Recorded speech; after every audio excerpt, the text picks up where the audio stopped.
কাতলা মাছের তেল দিয়ে আলু বেগুন ভাজার জন্য আমি প্রথমে কড়াইতে দিয়ে দিয়েছি পরিমাণ মতো তেল।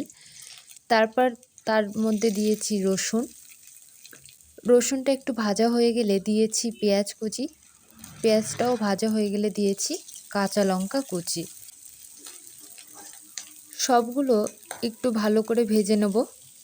ভেজে নেওয়ার পরে দিয়ে দেব কাতলা মাছের তেল।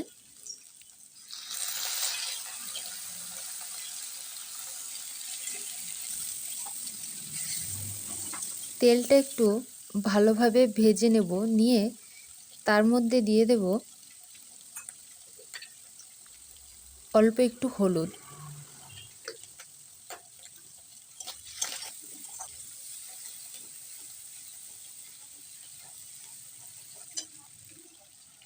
তারপরে দিয়ে দেব কিউব করে কেটে রাখা আলু।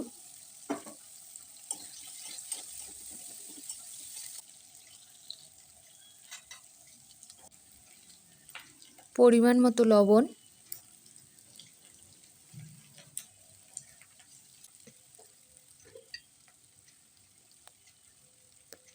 পরিমাণ মতো হলুদ। এরপর দিয়ে দিয়েছি কিউব করে কেটে রাখা বেগুনগুলো।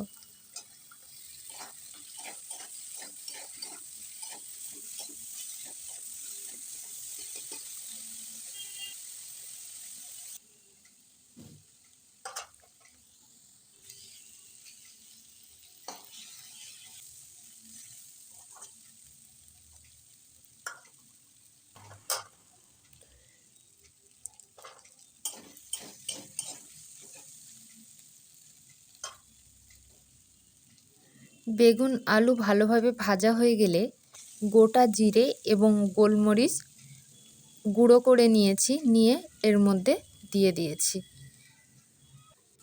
গোলমরিচ গুঁড়ো দিয়ে কিছু সময় ভেজে নিলেই হয়ে যাবে কাতলা মাছের তেল দিয়ে আলু বেগুন ভাজা।